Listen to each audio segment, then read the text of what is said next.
ഞാൻ തൊലഹത്ത് royal customers കാവനേഴ്സ്. അപ്പം ഞാൻ അടുത്തതായി കാണിക്കാൻ പോകുന്ന ഒരു സി ഐ എഞ്ചിൻ, ക്ലാസിക്കിലേക്ക് കൺവേർട്ട് ചെയ്ത സി ഐ എഞ്ചിന് മുമ്പ് കാണിച്ച പോലത്തെ സി ഐ എഞ്ചിനും അതേമാതിരി സ്റ്റാൻഡേർഡ് UC 350 ആണ്. അപ്പോൾ ഇതിൻ്റെ ക്രാങ്ക് വെയിറ്റ് എത്രയെന്നുള്ളത് കറക്റ്റായിട്ട് എനിക്കറിയില്ല.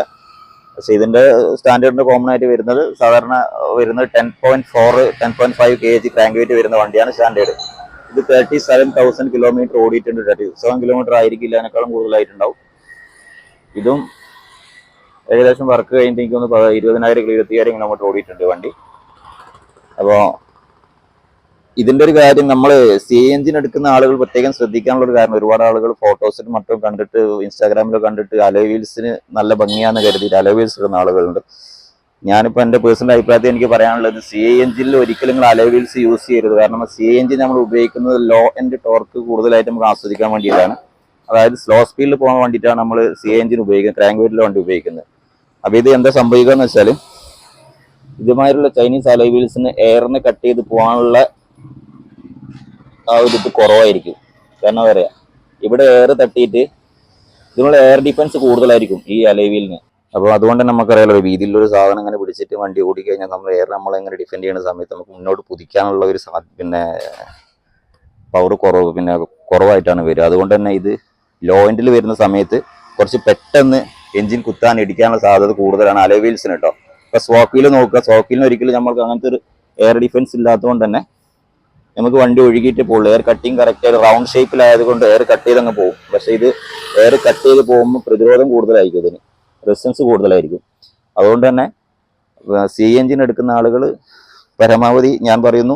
പരമാവധി അലോയ് വീൽസ് ഒഴിവാക്കുകയാണ് നന്നാവുക എന്ന് ഞാൻ പറയുന്നു. കാരണം നിങ്ങൾ ഒരു അലോയ് വീൽസ് ഇട്ട ഒരു വണ്ടിയും അതേ വണ്ടി തന്നെ എടുത്തിട്ട് നിങ്ങൾക്ക് ഒരു സ്പോക്ക് വീൽസിൽ യൂസ് ചെയ്ത് കഴിഞ്ഞാൽ നിങ്ങൾക്ക് മനസ്സിലാവും അതെന്താണ്, എന്തുകൊണ്ടാണ് അങ്ങനെ സംഭവിക്കുന്നത്. ഒരു വണ്ടിയിൽ തന്നെ ഉപയോഗിക്കും, ശരിക്കും അതിൻ്റെ ഡിഫറൻസ് ശരിക്കും മനസ്സിലാവും.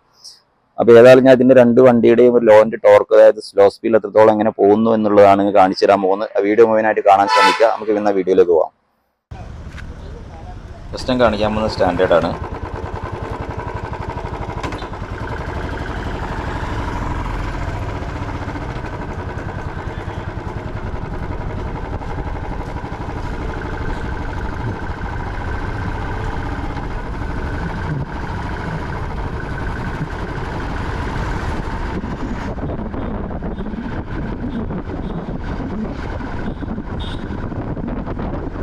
നോക്കട്ടോ, ഗിയർ മുഴുവൻ ചേഞ്ച് ചെയ്തു.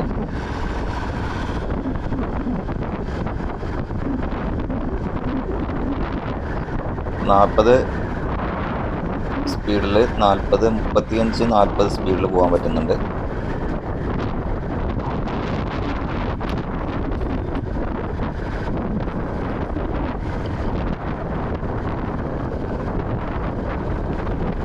ഞാനിപ്പോൾ പോകുന്നൊരു കയറ്റം കയറാനാണ് പോകുന്നത് കേട്ടോ. ആ കയറ്റം കയറിയിട്ട് ടോപ്പ് ഗിയറിൽ തന്നെയാണ്, ഗിയർ ചേഞ്ച് ചെയ്യാതാണ് കയറ്റം. ടോപ്പ് ഗിയറിൽ തന്നെയാണ് കയറ്റുന്നത്. എല്ലാ വണ്ടികളും ടോപ്പ് ഗിയറിൽ തന്നെയാണ് കയറ്റുന്നത്.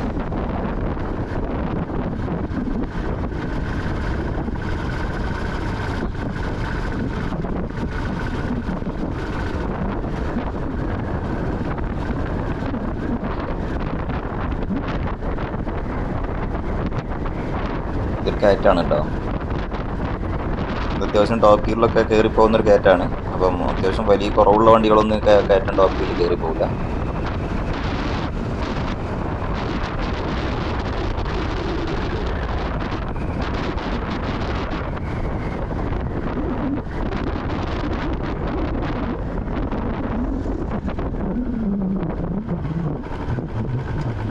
ഞാൻ ഇനി തിരിക്കുകയാണ്. ഇവിടെ നിന്ന് കയറ്റം കയറി കഴിഞ്ഞു, ഇങ്ങോട്ട് തിരിക്കുകയാണ്. ഇതിന് എത്രത്തോളം ടോപ്പ് ഗിയറിൽ എത്രത്തോളം സ്പീഡിൽ താഴോട്ട് എഞ്ചിൻ ബ്രേക്കിംഗ് കപ്പാസിറ്റി എത്ര ഉണ്ടെന്ന് നോക്കുകയാണ്.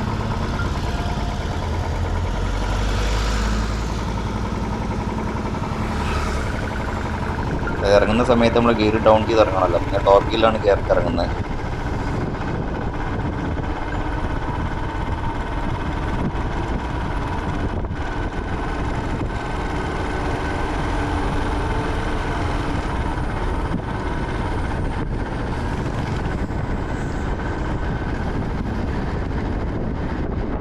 ഒരു 40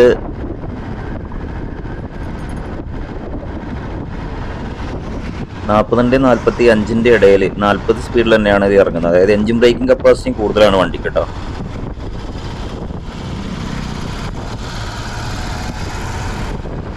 ബ്രേക്കൊന്നും അപ്ലൈ ചെയ്യാതെ കയറിയ കയറ്റം ഞാൻ ഇറങ്ങി.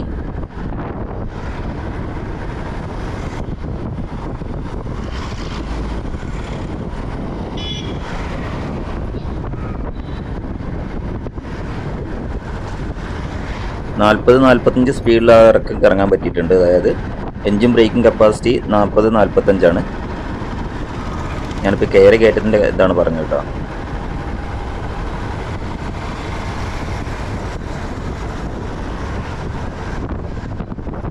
ഇനി നോക്കുക, ഇപ്പോൾ നിരന്ന റോഡ് എത്തിയിട്ടുണ്ട്.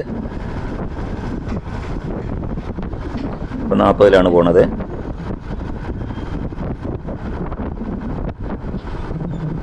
ഇപ്പം 35 എത്തി. നിയർ 30-35 ഇടയിലാണ് ഇപ്പോൾ പോകുന്നത്. അപ്പോൾ ഇതൊന്ന് മനസ്സിലാക്കിയത് 5th ഗിയറാണ് കേട്ടോ. 5 ഗിയർ ബോക്സ് പിന്നെ ഗിയറാണ് വരുന്നത്. 5 സ്പീഡ് വണ്ടിയാണ്. ഈ 5 സ്പീഡ് വണ്ടിയാണ് ഈ 35 പോകണമെന്നുള്ളത് നമ്മൾ കൺസിഡർ ചെയ്യണം.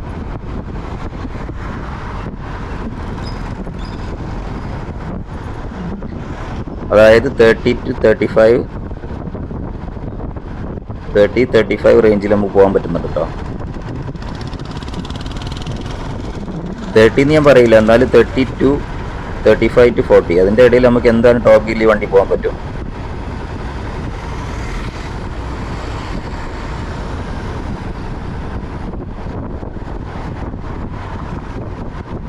അപ്പോൾ CA എഞ്ചിൻ 4 സ്പീഡാണ് വണ്ടി വരുന്നത്. അപ്പോൾ അതുമായിട്ട് പരിഗണിക്കുമ്പം എത്രത്തോളം മാറ്റം ഉണ്ടെന്ന് നമുക്കതൊന്ന് ഓടിച്ച് നോക്കാം. അത് ഓടിക്കുമ്പോൾ അതിൻ്റെ ഡിഫറൻറ്റ് മനസ്സിലാവുള്ളൂ.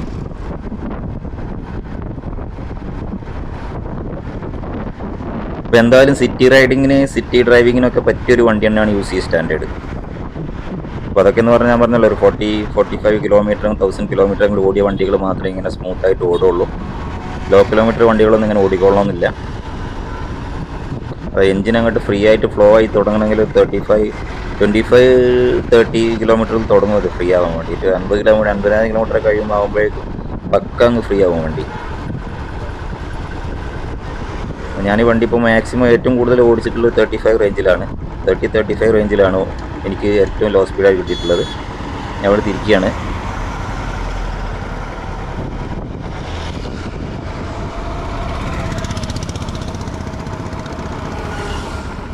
അതായത് ഇറങ്ങുന്ന സമയത്ത് ടോപ്പ് സ്പീഡിൽ പോകുമ്പോഴും അതായത് 40 സ്പീഡിൽ ഒക്കെ നമുക്ക് ഇറങ്ങാൻ പറ്റുന്നുണ്ട്. അതായത് എൻജിൻ ബ്രേക്കിംഗ് കപ്പാസിറ്റിയും കൂടുതലാണ്. അത് ഗിയർ ഡൗൺ ചെയ്താൽ പെട്ടെന്ന് എൻജിൻ ബ്രേക്കിംഗ് ആയിട്ട് കിട്ടുന്നുണ്ട്.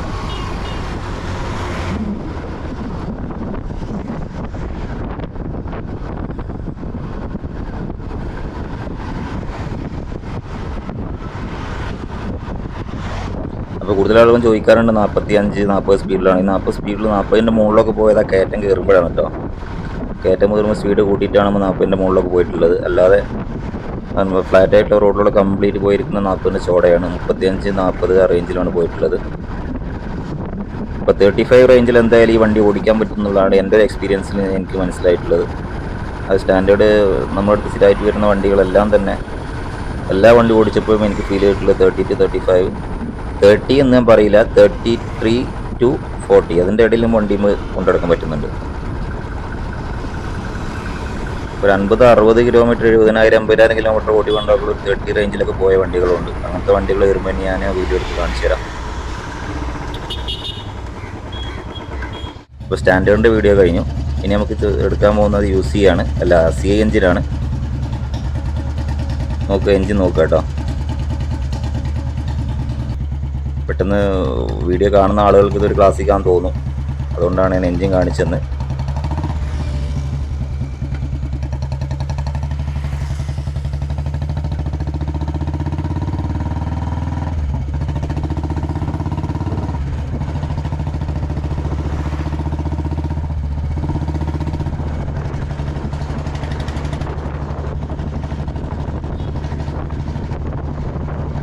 കാരണം ഈ ഒരു വണ്ടി എനിക്ക് ഫീൽ ചെയ്തിട്ടുള്ളത് ഒരു 40 റേഞ്ചിൽ മാത്രമേ പോകാൻ പറ്റുന്നുള്ളൂ എന്നുള്ളതാണ്. 40 ആകുമ്പോഴേക്കും വണ്ടി ചെറുങ്ങനെ ഇടിച്ച് കളിക്കുന്നുണ്ട്. അതിൻ്റെ ഒരു മെയിൻ റീസൺ എനിക്ക് മനസ്സിലായിട്ടുള്ളത് ഇതിന് അലോയ് വീൽസാണ്. ചൈനീസ് അലോയ് വീൽസാണ് ഇതിന് ഉപയോഗിക്കുന്നത്. അതിന് എയർ ഡിഫൻസ് കൂടുതലായത് കൊണ്ട് തന്നെ എയറിനെ കട്ട് ചെയ്ത് പോകാനുള്ള പ്രവണത കുറവായിരിക്കും. അതായത് എയർ വല്ലാതെ ഡിഫെൻഡ് ചെയ്യും ആ വീലിനെ. അത് ആരും ഒരു പറയാത്ത വിഷയമാണ്. ഇതൊരു കയറ്റം കയറുകയാണ് കേട്ടോ. ഫോർത്ത് സ്പീഡിലാണ് വണ്ടി. ഫോർത്ത് ഗിയർ അല്ല, സോറി, 4 സ്പീഡാണ് വണ്ടി, അത് മനസ്സിലാക്കണം. അപ്പോൾ നമ്മളെ വണ്ടി UC സ്റ്റാൻഡേർഡൊക്കെ 4 സ്പീഡിലാണെങ്കിൽ ഒരു 25-30 സ്പീഡിൽ പോകാൻ പറ്റും.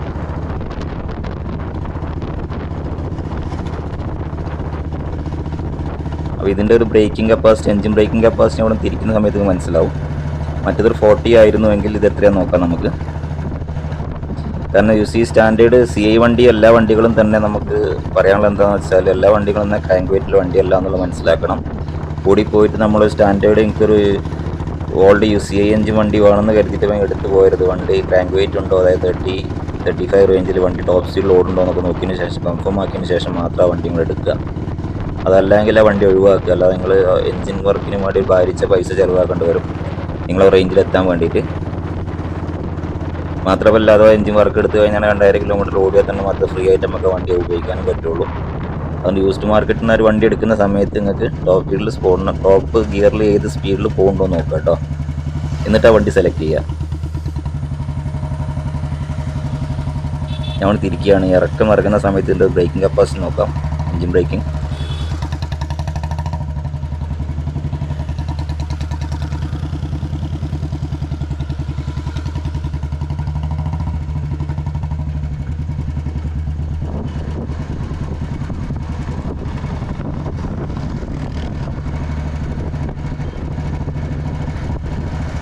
ഇപ്പം 40, 45, 50 സ്പീഡിലാണ് പോകുന്നത് കേട്ടോ. 50ൻ്റെ മുകളിലേക്ക് എത്തി. അതായത് എൻജിൻ ബ്രേക്കിംഗ് കപ്പാസിറ്റി കുറവാണ്. UCനൊക്കെ സംബന്ധിച്ച് നോക്കുകയാണ്, എൻജിൻ ബ്രേക്കിംഗ് കപ്പാസിറ്റി എൻ്റെ ഒരു എക്സ്പീരിയൻസിൽ ഇതും കുറവാണ്.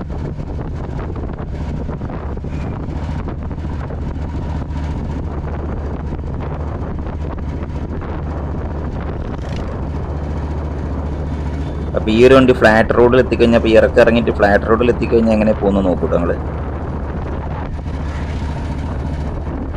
ഇതിൻ്റെ മെയിൻ ഒരു അഡ്വാൻറ്റേജ് എന്ന് പറഞ്ഞാൽ അതിൻ്റെ ഒരു എക്സോസ് നോട്ടാണ്. അതൊരു അഡ്വാൻറ്റേജ് തന്നെയാണ്.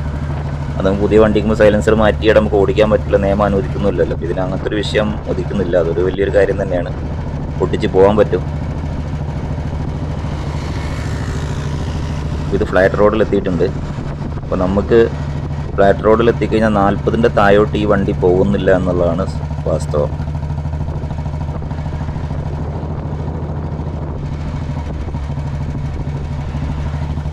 ക്രാങ്ക് വെയിറ്റ് കൂട്ടി പണിത കൊണ്ടുവന്നൊരു വണ്ടിയാണിട്ടത്. അത് നിങ്ങൾ മനസ്സിലാക്കണം. നമ്മുടെ അടുത്ത് ചെയ്തതല്ല. എത്ര കിലോ ക്രാങ്ക് വെയിറ്റ് കൂട്ടിയെന്നും അറിയില്ല. പക്ഷേ ക്രാങ്ക് വെയിറ്റ് ഉണ്ട് വണ്ടിക്ക്. അതിൻ്റെ എക്സോസ് നോട്ട് കേട്ടാൽ അതിന് മനസ്സിലാകും ക്രാങ്ക് വെയിറ്റ് ഉണ്ട് എന്നുള്ളത്. പക്ഷേ ഇതിൻ്റെ വലിയൊരു മൈനസായിട്ട് പറയുന്ന അലോയ് വീൽസ് ആണെന്നാണ് എനിക്ക് തോന്നിയിട്ടുള്ളത്. അലോയ് വീൽ ആയതുകൊണ്ടായിരിക്കാം ഇങ്ങനെ ഒരു ലോ ആൻഡ് ടോർക്ക് കുറയാനുള്ള കാരണം. അതെല്ലാവരും ആ ഒരു കാര്യം പ്രത്യേകം ശ്രദ്ധിക്കണം. CI എഞ്ചിൻ എടുക്കുന്ന ആൾക്കുള്ള ഒരിക്കലും നിങ്ങളൊരു ഭംഗിക്ക് വേണ്ടി എന്ന് വെച്ചിട്ട് നിങ്ങളൊരു CI എഞ്ചിൻ്റെ ശരിക്കുള്ള ഒരു പെർഫോമൻസ് കിട്ടണമെന്നുണ്ടെങ്കിൽ സ്പോക്ക് വീൽ തന്നെ ഉപയോഗിക്കണം കേട്ടോ. അതായത് എയറോഡൈനാമിക്കിൻ്റെ ഒരു സിസ്റ്റം ശരിക്കും വർക്ക് ചെയ്യണമെന്നുണ്ടെങ്കിൽ നമുക്ക് സ്പോക്ക് വീൽ തന്നെ ഉപയോഗിക്കണം. മറ്റെല്ലാവരും വല്ലാതെ എയറിനെ നമ്മൾ ഡിഫെക്റ്റ് ചെയ്തോളും അലോയ് വീൽ. അപ്പോൾ അതിനനുസരിച്ച് നമുക്ക് ലോ എൻഡിൽ പോകുമ്പോൾ അതിൻ്റെ ഒരു ഫീൽ നമുക്ക് ആ ഒരു പെട്ടെന്ന് എഞ്ചിൻ അടിക്കാനുള്ള സാധ്യത കൂടുതലാണ്. അപ്പോൾ ഈ ഒരു വണ്ടി നിങ്ങൾ ശ്രദ്ധിച്ചാൽ മനസ്സിലാവും 40ന് താഴോട്ട് പോകുന്നില്ല. അപ്പോൾ നമ്മളെല്ലാവരും പൊക്കി പറയുന്ന ഒരു CI എഞ്ചിൻ വണ്ടിയാണത്. അപ്പോൾ ഓടിപ്പോൾ എല്ലാവരും തന്നെ CI എഞ്ചിൻ എടുക്കുന്നതിന് മുമ്പ് ഈ ഒരു കാര്യം നല്ലോണം ശ്രദ്ധിക്കുക. ഒരു വീഡിയോ കണ്ടിട്ട് ശരിക്കും അതിനെക്കുറിച്ച് പഠിച്ച് മനസ്സിലാക്കിയതിന് ശേഷം മാത്രം CI എഞ്ചിൻ വണ്ടി എടുക്കുക. നമ്മൾ ക്രേസിൻ്റെ മുകളിൽ വണ്ടി എടുത്തിട്ട് നമുക്ക് പിന്നെ ഒരു വല്ലാത്തൊരവസ്ഥയാണ്. നമുക്ക് ആ ഉദ്ദേശിച്ച ഒരു സുഖം ഒരു വണ്ടിൻ്റെ മുകളിൽ കിട്ടില്ല.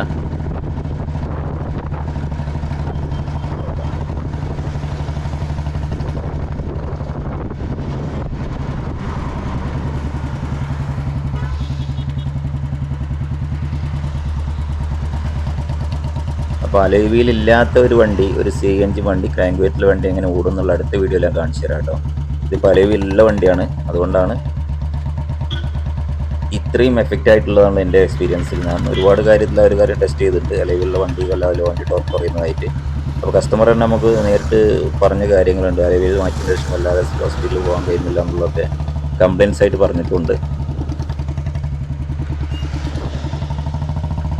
ഇത് ചെറിയൊരു ഇറക്കാണ്, ഫ്ലാറ്റ് റോഡല്ല, ചെറിയൊരു ഇറക്കാണ്. നന്നായിട്ട് എല്ലാം കൂടി കാണിക്കാൻ പറ്റില്ലല്ലോ ക്യാമറയിൽ, അതുകൊണ്ടാണ് ഇങ്ങനെ കാണിക്കുന്നത്.